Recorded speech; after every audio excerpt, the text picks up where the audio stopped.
શ્રીમદ્ ભાગવતની કથા એવી મધુર છે કે જે સાંભળે છે એના પાપ બળે છે, એના હૃદયમાં ભગવાનનો પ્રવેશ થાય છે. કથાના સિદ્ધાંત યાદ રાખી જે જીવનમાં ઉતારશે, સતત ભક્તિ કરશે, તે તરી જશે. જાણવું બહુ કઠણ નથી, પણ તેને જીવનમાં ઉતારવું ઘણું કઠણ છે. કથા કરનાર, કરાવનાર, સાંભળનાર ઘણા છે, પણ કથાનો એકે એક સિદ્ધાંત જીવનમાં ઉતારી સતત ભક્તિ કરનાર બહુ ઓછા છે. માટે ફક્ત શ્રવણ નહીં, આચરણ પણ કરો. કેટલાક એવું માને છે કે વ્યવહારમાં તો થોડું જૂઠું બોલવું પડે, પણ આ સાવ ખોટી વાત છે. વ્યવહાર શુદ્ધ રાખો. આ ભાગવત એ વેદોરૂપી કલ્પવૃક્ષનું દિવ્ય રસાત્મક ફળ છે. ભક્તિ પ્રેમમાં મનને તરબોળ રાખો. ભક્તિમાં સંતોષ ન માનો. ભોગની સમાપ્તિ કરો, પણ ભક્તિની નહીં. આજ સુધી મેં ઘણા પ્રકારના સુખ અનેકવાર ભોગવ્યા, પણ મનને શાંતિ મળી નહીં. હવે મારે કોઈ સુખ ભોગવવું નથી, આવો મનથી નિશ્ચય કરો. વૈષ્ણવો કોઈ દિવસ ભક્તિની સમાપ્તિ કરતા નથી. ભક્તિ જીવનના છેલ્લા શ્વાસ સુધી કરવાની છે.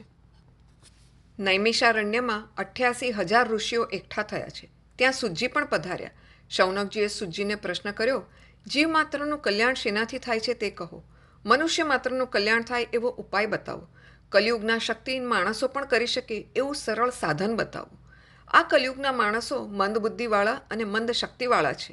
તેથી સાધન કઠણ હશે તો કરશે નહીં. કલિયુગના મનુષ્યો એવા ભોગી છે કે તે એક આસને બેઠીને 8 કલાક ધ્યાન નહીં કરે. કલિયુગના માનવીઓ ભોગી છે, તેથી જ તેમને મંદબુદ્ધિવાળા કહ્યા છે. તેઓ પોતાને ચતુર સમજે છે, પણ વ્યાસજી કહે છે, સંસારના વિષયો પાછળ પડનારો ચતુર શેનો? 100 કામ છોડીને ભોજન કરવું, 1000 કામ છોડીને સ્નાન કરવું, 1,00,000 કામ છોડીને દાન કરવું અને કરોડ કામ છોડીને પ્રભુ સ્મરણ, ધ્યાન, સેવા કરવા. ભાગવતમાં ઘરના કાર્યો કરવાની ના નથી પાડી, પણ પહેલાં પ્રભુના નામનો જાપ કરો, માળા કરો, પછી જ કાર્ય કરો. કલિયુગના મનુષ્યો જે કરવાનું છે તે નથી કરતા અને જે ન કરવાનું છે તે પહેલું કરે છે. એટલે જ વ્યાસજી તેમને મંદબુદ્ધિવાળા માને છે. શૌનકજી સૂતજીને કહે છે, આપ અમને વિસ્તારપૂર્વક કૃષ્ણ કથા સંભળાવો. કૃષ્ણ કથામાં, એમના દર્શનમાં તૃપ્તિ થતી નથી. બેટ દ્વારિકાના શ્રી કૃષ્ણનું સ્વરૂપ દિવ્ય છે. શ્રીનાથજીનું સ્વરૂપ મનોહર છે. ભગવાનની મંગલમય અવતાર કથાઓનું વર્ણન કરો. ભગવાનની લીલાનું વર્ણન સાંભળતા અમને તૃપ્તિ થતી નથી. કલિયુગમાં અધર્મ વધે ત્યારે ધર્મ કોને શરણે જાય? સમુદ્રને પાર કરવાની ઈચ્છા રાખનારને જેમ કર્ણધાર મળી જાય, તેમ આપ અમને મળ્યા છો. તો હે પ્રભુ, એવી પ્રેમથી અમને કથા કહો કે અમારા હૃદય પીગળે. પ્રભુ કૃપાથી જ આપ અમને મળ્યા છો. પરમાત્માના દર્શનની આતુરતા વિના કદી સંત મળતા નથી. જીવને પરમાત્માને મળવાની આતુરતા જાગે ત્યારે જ પ્રભુ કૃપાથી સંત મળે છે. સ્વાદ ભોજનમાં નહીં, ભૂખમાં છે. મનુષ્યને પણ પરમાત્માને મળવાની ભૂખ જાગે ત્યારે સંત મળે છે. ભૂખ ન જાગે તો સંત મળે તો પણ તેમાં સદ્ભાવ થતો નથી. તેને સંત દેખાતા નથી. ભગવત દર્શનની ઈચ્છા ન જાગે તો ભગવાન દેખાતા નથી. રાવણ અને દુર્યોધનને પણ ભગવત દર્શનની ભૂખ જાગી નથી, એટલે ભગવાન સામે હોવા છતાં ભગવાનના દર્શનનો લાભ લઈ શક્યા નહીં. વક્તાનો અધિકાર સિદ્ધ થવો જોઈએ, તેમ શ્રોતાનો અધિકાર પણ સિદ્ધ થવો જોઈએ. શ્રવણના 3 પ્રધાન અંગો છે: શ્રદ્ધા, જિજ્ઞાસા અને નિર્મત્સરતા. શ્રોતાઓ એકાગ્રતાથી અને શ્રદ્ધાથી કથા સાંભળે. શ્રોતાઓમાં જિજ્ઞાસા હોવી જોઈએ. જિજ્ઞાસા વગર કથા સાંભળવાનો કોઈ લાભ નથી. જિજ્ઞાસા વગર કથાની અસર મન ઉપર સહેજ પણ થતી નથી. માટે જિજ્ઞાસાપણું અત્યંત આવશ્યક છે. ઉપરાંત શ્રોતામાં નિર્મત્સરપણું હોવું જરૂરી છે. તેને જગતના કોઈ પણ જીવ પ્રત્યે મનમાં મત્સરભાવ ન હોવો જોઈએ. કથામાં જાઓ ત્યારે એવી ભાવના કરો કે મને ભગવાનને મળવાની તીવ્ર આતુરતા છે, તો જરૂર તમને શ્રી કૃષ્ણના દર્શન થશે. કથામાં દીન થઈને જવું જોઈએ. વક્તા અને શ્રોતાનું દ્રષ્ટાંત. એક મહાત્મા રામાયણની કથા કરતા હતા. કથા પૂરી થઈ ત્યારે એક જણે મહાત્મા પાસે આવીને પૂછ્યું, બાપજી, આપે કથા કરી તેમાં એક પ્રશ્ન મને સતત મૂંઝવે છે કે આ કથામાં રાવણ રાક્ષસ હતો કે રામ રાક્ષસ હતા? મહાત્માએ કહ્યું, ન રાવણ રાક્ષસ હતો કે ન રામ રાક્ષસ હતા. રાક્ષસ તો હું જ છું કે તને સમજાવી શક્યો નહીં. પરમાત્માની કથા વારંવાર સાંભળો તો જ પ્રભુ પ્રત્યે પ્રેમ જાગશે. શૌનક મુનિ સૂતજીને કહે, ભાગવત કથામાં અમને અપાર શ્રદ્ધા છે. તમારા પ્રત્યે અમને ખૂબ જ આદર છે.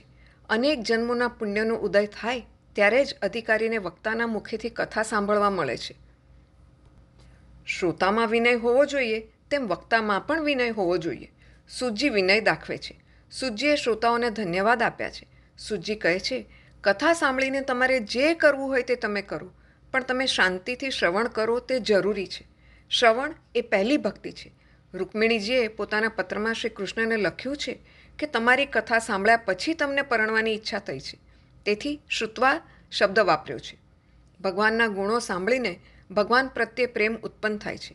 સૂતજી કહે છે, તમે સૌ જ્ઞાની છો, પ્રભુ પ્રેમમાં પાગલ છો, પરંતુ મારું કલ્યાણ કરવા તમે પ્રશ્ન કર્યો છે. કથા કરીને હું મારી વાણીને પવિત્ર કરીશ.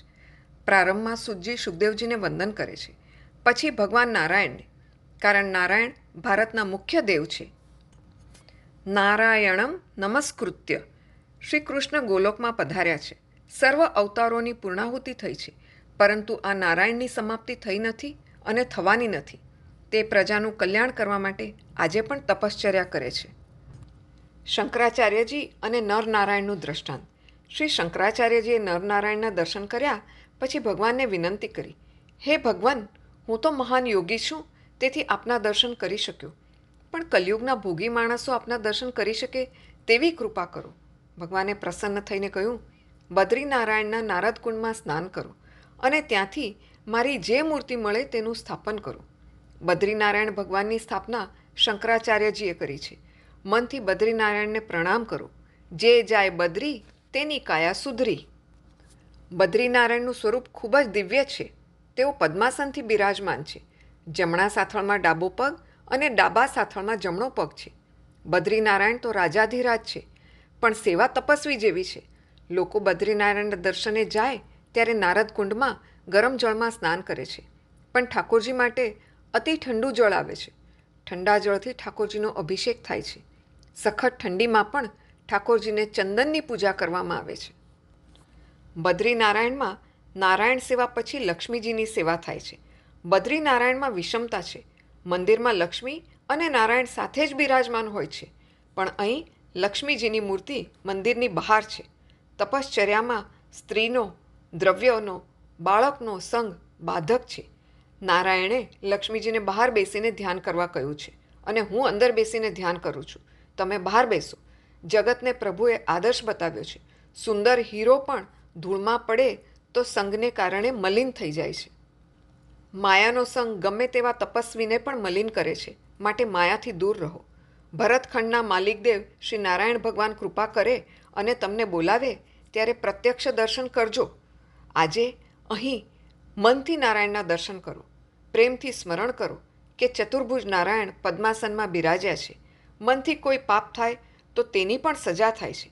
મનથી કોઈ ઈશ્વરના દર્શન કરે, ઠાકોરજીના ચરણમાં તુલસી અર્પણ કરે, ભોગ ધરે, માનસી સેવા કરે તો તેનું ફળ પણ મળે છે. પૂજારી અને યાત્રિકનું દ્રષ્ટાંત. એકવાર બદ્રીનારાયણના દર્શનાર્થે આવેલ એક ભક્તે પૂજારીને પૂછ્યું, આવી સખત ઠંડીમાં તમે ઠાકોરજીને ચંદનનો લેપ કેમ કરો છો? ઠાકોરજીને શરદી થઈ જશે. પૂજારીએ કહ્યું, અમારા ઠાકોરજી ખૂબ તપશ્ચર્યા કરે છે. તપ કરવાથી તેમની શક્તિ ખૂબ વધે છે, જેને લીધે શરીરમાં ખૂબ જ ગરમી વધે છે. એ ગરમીને શાંત કરવા, શીતળતા લાવવા ચંદનની અર્ચા કરવામાં આવે છે.